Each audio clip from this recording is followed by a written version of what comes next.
about 20,000. It's a new paradigm. It's a brand new day. Happy days are here again. It's time to get back into the stock market. We've learned our lesson, and it really is different this time because Janet Yellen and the Federal Reserve have figured things out, and they guarantee that there will never be a recession again and that stocks will always go up. So the financial media wants us to believe. What's up, guys? Mike Maloney there. We talk about him a lot. Many of these insider reports. So we got our February insiders report. This is deep. Talk about Mike Maloney a lot. Talk about a lot of these guys. And this is, again, talking about, let me give you a little picture of what's going on here. This is the Dow, obviously right now. So since in the last 6-7 years, that's the Dow. I don't know if you can even see that. That's the Dow right now. So I'll draw some graphs. They're not going to be super complex, that's for sure, but I'm going to show you some stuff here that's going to hopefully make you think. So I'm Brandon Gentile, founder of the Legacy Group real estate team here at Berkshire Hathaway Home Services in Oakland County, Michigan. And this is what we do. This is what we do. We're business owners, and we don't just do real estate. This is something, if you've seen any of the insiders reports, they go deep. It's a passion of mine. It's a passion of a lot of people on our team in the business, and we look forward to doing this, bringing this to you, and getting you information that, frankly, you're not going to see out there in a lot of the real world. And you're going to have a lot of people that are in this industry, some type of real estate industry or whatever it may be, and they're going to tell you a lot of times what you want to hear. In the mainstream media, whatever it may be, they're going to tell you what you want to hear. They're going to tell you what they think you want to hear. They're going to tell you, chocolate covered strawberries are falling from the sky every single day, and it's just the most amazing thing ever. And it's just not the case. And it doesn't mean it's always going to be bad. It doesn't mean it's always going to be good. But we're in somewhat of an interesting time period right now. And I feel it's my duty as someone who studies this and someone who's in this world and in this business to help educate not only my friends, family, loved ones, but our clients and the people that trust us and our business partners and investors and all the people that work with us. I feel it's a duty to show people what's going on and at least tap into a little bit of it. I mean, we can't sit here for 10 hours straight and do this, but it's something where I just want to get people to think, because it's something that a number of people in my lifetime got me to think. The people that I watch, the Mike Maloney's of the world, who you just heard, they got me to think a lot. They get me to think every single day, and it's something that, as a person who cares about, just the future and cares about taking care of his family, it's something that is very serious to me, and it's very dear to my heart, and I hope it is for a lot of you as well. So, we are fortunate. We're very blessed. We help a lot of people with real estate, and that's what we do, and that's a passion of ours. But a passion also is helping other people and guide people in a direction. And again, this is something that it's not. I don't have all the answers, but it's something to start questioning. I mean, Thomas Jefferson, one of my favorite people to look up to, is always said, question with boldness even the very existence of God himself. And it basically goes on to say, even if there is a God, he would surely respect you searching out the truth rather than just blindfolded fear. So it's super important to me, and it's not for everybody. I get that, but I feel that with the way things are politically and a lot of just the tensions out there, I think there's a lot more people out there that want stuff like this, and we need answers like this. And again, I don't have all the answers. I don't have a lot of answers, probably most answers, right? I mean, it's just I want to help people think, because I think the more thinking we do, that the better off we're going to be. Henry Ford always would talk about how he had the hardest job in the world, and it was to think, because so few people did it. And I think with the culture today, I get it caught up in it all the time. Everyone gets it caught up in it. I'm sure it's just the go, go, go lifestyle, and we need that time to sit back and think about things. We need to sit back and think about what's really going on in the world around us, what really made us great, what gave us, what brought us to a stock market that's so high and so wonderful, or at least we think. What gave us the technology that we have to do these things now and set up. I'm using all this technology that only costs a couple $1,000s. I mean, back in the day, even 10 years ago, 20 years, 30 years ago, it would cost tens of thousands, hundreds of $1,000s to do this. So thinking back to what makes us great, what made us great, and hopefully getting back to that and getting some thinking involved. And it's just something that I think that school didn't teach us a lot about when there's critical thinking. And it's sad to see, and it's something that I really hope that it really stops people in their tracks and makes people think. Because again, I don't have all the answers, but I was given the gift by different people in my life, my parents, starting from my parents on to different mentors, just to sit back and think, critically think. And it's something that I believe I'm decent at, and I'm trying to get better every single day. And if you follow our Snapchat, that's something I was talking about the other day. Focus, consistency, and just taking action and just focusing on those things every single day, because we get out of those ruts and we have to get in that action in order to create positivity in our life. So with all that, obviously, our insiders report, this is something that, again, Mike Maloney, you heard that earlier. He's unbelievable. I mean, he really is the guy I look to. He owns a gold and silver dealership, but he really started out of an education company. He used the gold and silver dealership to fund that, really. I mean, his videos are unbelievable. I've shared it on here numerous times, I believe, Hidden Secrets of Money. If you do one thing, please watch that. Please watch Hidden Secrets of Money. There are seven of them. They're about 30 minutes each. So check those out. I promise you will enjoy them. You'll get something out of them. I promise. So I always tell you, if you tune into these, you'll get something out of this. You probably don't get a lot out of me, but I try to point you into directions where you're going to get actual information and really good stuff, because I can only cover so much. There's only so much I can do in such a limited time period, obviously. And what I'm trying to do is all the hours I spend is try to regurgitate that back out and help other people and make people think. But the true icons and big leaders out there are the people we need to go to. And he's one of those guys. Hidden Secrets of Money. We'll probably put a link. I know I've had it up here before. I'll put a link into the description later on. But again, I showed you the stock market, what the stock market looks like. Just for reference, 1980, one share of the Dow bought you 45 ounces of gold. And right now, one share buys you almost 14 ounces of gold.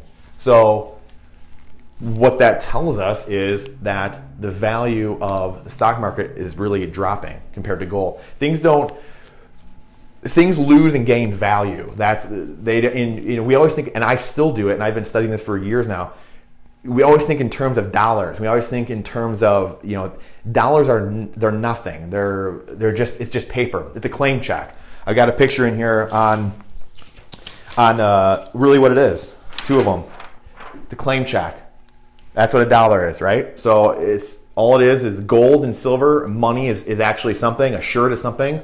And a receipt from the dry cleaner, that is a claim check. A dollar is a claim check. It's a claim check for gold. It used to say, our dollars used to say you could return it and get your gold back, and they took that off the dollar. I forgot when they did that, but they took that off. There's probably around 1971 when Richard Nixon took us off the gold standard, which he had to do, because at that time, after World War II, people have this misconception that FDR got us out of the war. He prolonged the war big time by raising tax, or he prolonged the Depression by raising taxes, and really it was that whole decade basically in the 30s. And we got out of the Depression because of the transfer of gold and silver. So we were not in the war for a long time, and people were sending their gold over. All the countries that our allies, that we were helping, England and France, all those countries that were helping fight Nazi Germany, we would send them goods, and then they would send us gold, or send us money, right? Gold and silver. So we had all this stockpile of gold and silver. So we by default became the power. And then I think it was 1943, the Bretton Woods system came about. Everyone, the world leaders and bankers came to Bretton Woods, New Hampshire. I think it was New Hampshire, and they met and formed the new monetary system. The monetary systems usually go from anywhere from 20 to 50 years or so, and we're right at that time. I mean, we're at that like our 40th or 45th year, 1971. So what, 45, 46 years? So that's when Nixon took us off the gold standard and we became just a fiat currency. Everything was backed by fiat currencies, which all have a 100% failure rate, completely no chance of surviving. So that right there should tell you our dollar. Again, I've got a lot of good pictures in here from Mike Maloney, and again, this is a guy that we follow a ton, and he really does. Right here, we have. This is since 1913. So oddly enough, Federal Reserve created in 1913. I think it was the same year that the income tax, I believe, the amendment was passed for the income tax, right around then. But Federal Reserve created in 1913. That's the dollar. So this is the value, the U.S. dollar purchasing power. That's where we are today. So it's lost, I believe it's about 95% of its purchasing power. So in 100 years, a little over 100 years, that's what the Federal Reserve has done to the purchasing power of the dollar. And that's why this is important. And that is why also you have your grandfather telling you stories about, oh, we bought a house for $8,000 or whatever it was back in the day, right about then. I know someone was using that example the other day. I think it was Mike Maloney actually, and he was using that example. And when we were kids, we were like, oh, that's funny, and now it's so much money. Well, that's because we've lost that much value in the dollar. That's why. So you had 1913 comes about, Federal Reserve, and then now we have 95% less purchasing power because of inflation, printing money, really because of the Federal Reserve. So, and again, all fiat currencies go to zero. It's right there. All of them. Every single one of them, complete failure, 100% failure rate for fiat currencies. And fiat currencies, again, are a currency, a dollar, paper money, I should say paper currency, not money, paper currency. They're backed by nothing. It's just confidence. It's complete confidence. If we woke up tomorrow and said, oh, the dollar's not worth anything, then it wouldn't be worth anything. So that should really, it should alert you, and it should kind of, make you think, wow, this is really something we have to kind of think about and pay attention to. This is where, and again, we're going to get into Harry Dent. I know I've got some notes in here about Harry Dent. Harry Dent is another economist, and he says that, this is great, 20,000, Dow 20,000, awesome. He says Trump won't make it out of this year because he promises, I believe it's 4% growth, and he will not get that. Just demographically, Harry Dent's a big demographics guy, so he knows demographics. He knows when you're going to go buy that next flat screen TV and at what age and all that stuff. He is remarkable when it comes to demographics. He's the best person I know when it comes to demographics and knowing just ages, everything, and who's going to do what at certain times. So he says that it's there's called the Kondraty of Wave, and there's a great book, The Fourth Turning. And it's about the business cycle. And it's about the 4 seasons of business and about really life. And we're in that season. We're basically in the winter season. We're getting into the winter season. And I don't know if there's really an explanation needed for that. But that's where we are. And the last time we were in that season was the Great Depression. So it's and again, this is not meant to scare anybody. This is meant to make people think, and I feel a need and a duty to help people and to help direct people, because again, I'm not that smart. I just try to watch people that are way smarter than I am. So if I can direct people to the right thing, I think it really stems from, I love this country so much, and it's given me, I think every single day I thank God that I'm an American citizen and that we're given such an amazing opportunity here. And if we don't give it all we've got and go for our dreams, go for our goals here, it's really in vain. All the people that have tried to get here, risked their life to get here, and you're doing a disservice to humanity, really. So it's like, why not? Why not go do something? Why not try to be something big? Why not try to help as many people as you can? Because there's a lot of people trying to get here that can't get here or never got here. And a lot of people have died to give us the ability to keep this great country and give us our freedom. So I feel it's a duty to just help direct people in the right direction. And, I don't need to be standing on a rooftop doing it, but if I can help some people get there and find the right people. Again, I'm not that right person, but if I can help somebody find the right people to, direct them to, hey, this is a great person to follow and watch and just help you think. Like I said, help people think.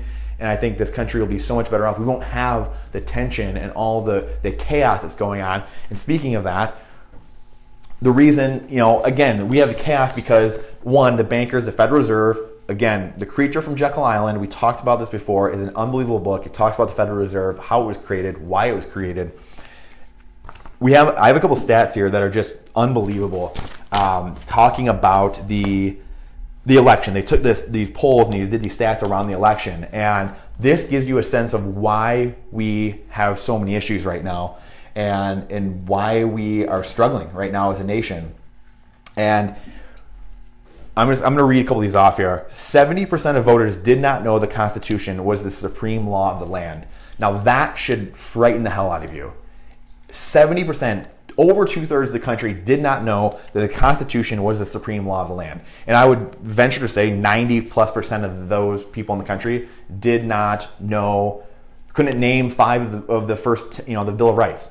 They couldn't name 5, they couldn't name, I don't know. I mean, that's remarkable to me, and that's why we have so many issues right now, because people have no idea what to believe. And around the same time, we had, in 1913, we had Woodrow Wilson as president, who they started rewriting a lot of the history books. So this is another talk for a whole different day, but rewriting a ton of the history books, a ton of them.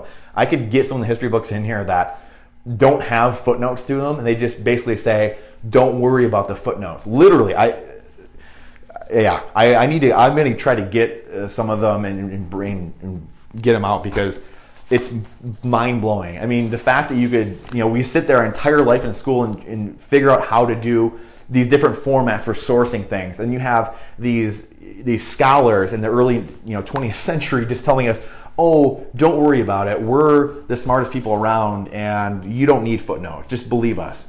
Mind-blowing, truly mind-blowing. 62% of voters cannot name the 3 branches of government. 62% of voters cannot name the 3 branches of government. 48% of elected officials cannot name the 3 branches of government. And we wonder why we have problems right now. It's not race, it's not gender, it's not any of that. It's simple critical thinking, it's simple base knowledge of the U.S. founding, of the U.S. law and the supreme law of the land, the Constitution. Simple. I mean, Frederick Douglass, I had some snaps. I have the narrative of Frederick Douglass's life. He was a slave, born a slave. He was friends with Abraham Lincoln, helped him with the Emancipation Proclamation. I think it was 5 presidents. He was appointed by like 5 presidents right around there. I can't remember now. And he was appointed by a handful of presidents, Ulysses S. Grant, to help on all these different administrations. Unbelievable. Born a slave. He hated the Constitution initially because a lot of people thought the Constitution was not a freedom-loving document, and it wasn't. It was geared just to white people, say. And he finally learned how to read. He was taught how to read a bit. He actually then finished learning how to read himself, and then obviously became an unbelievable man.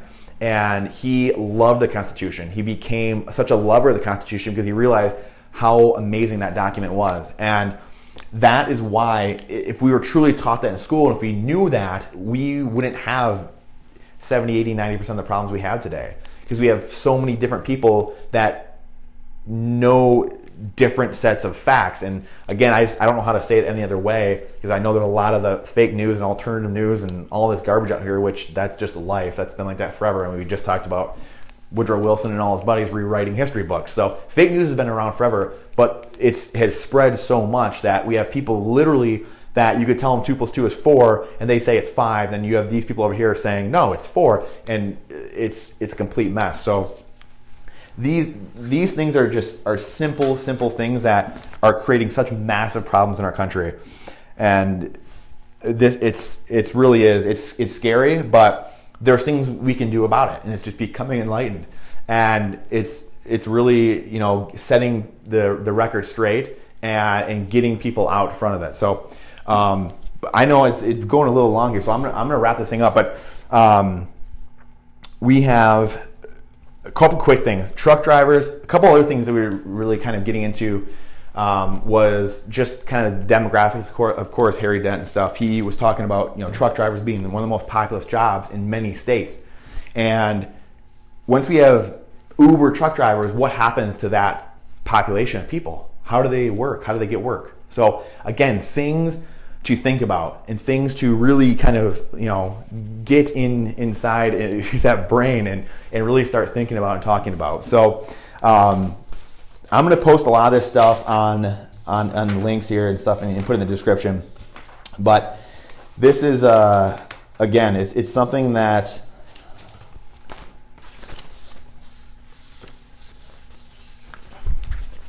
is just, it's just all thinking, right? I mean, it's all it is. It's knowing having some base knowledge of where we are as a society, and that's all it is, which solves so many problems. So again, Dow 20,000 part 3. I know we've done this a couple times. It's such a big milestone for a lot of people. I'm gonna quickly draw. So what I was saying earlier,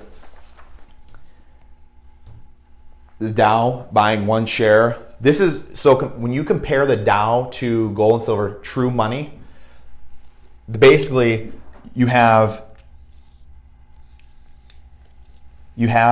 this. So say this is 2000. I have the chart in here somewhere. And the Dow basically, it looks like this and goes up if you are just looking at the Dow. But when you're looking at that compared to gold and silver, the gold and silver ratios, you have what looks like this from like a little before 1980, and then it goes up in 1980. It's kind of inverted in a way. And then we're back down to right about here. So this is where I said you get 45, for one share of the Dow, you get 45 ounces of gold. Well, now we're down to just under 14. But you have now only buys 14 ounces of gold. So we have 20,000 all-time high, never been close to this in our lives. All-time high stock market. It hasn't been that low, it's been lower, but we only have, it buys 3 times less gold. It gives you 3 times less gold than it did in 1980. So again, I'm gonna wrap on that. It's something to think about, a little food for thought, but this is what's really going on. And what it is a loss in purchasing power. And that's why you have things like, things rising in price. That's why you get your bag of chips and the bag is, half as big as it used to be. It's a silent tax, basically. It's a loss of purchasing power. So it's not a tax you pay, it's a state, sales tax or something. It's a silent tax. It's a stealth tax, they call it. So it's a loss of purchasing power. And that's what we talked about earlier. It's the loss of purchasing power right here. So we've lost that in 100 years. And this is what it looks like when it's compared to gold and silver. It buys a lot less now. So I hope you guys got something out of this. Again, Brandon Gentile, Legacy Group Real Estate Team. We look forward to bringing you guys this every single month. This is our 30,000 foot view of the economy. We just had a couple weeks ago our micro view, what's going on in Southeast Michigan, and that's more of the day-to-day look at things. But this is the deep stuff. I wish we had hours and hours to talk about this, but I hope you guys got something out of it. Please share, like, comment. I get a lot of private messages and a lot of snaps and Instagram, DMs, and but I would appreciate if you guys get something out of this. Tag people on this. That way Facebook knows, and it's not just through Snapchat, because Snapchat doesn't care. They don't know I'm doing it. So I appreciate you guys a ton, and we look forward to bringing this to you guys next month. And again, reach out if you ever have any questions about this. We appreciate you a ton, and we'll talk to you soon.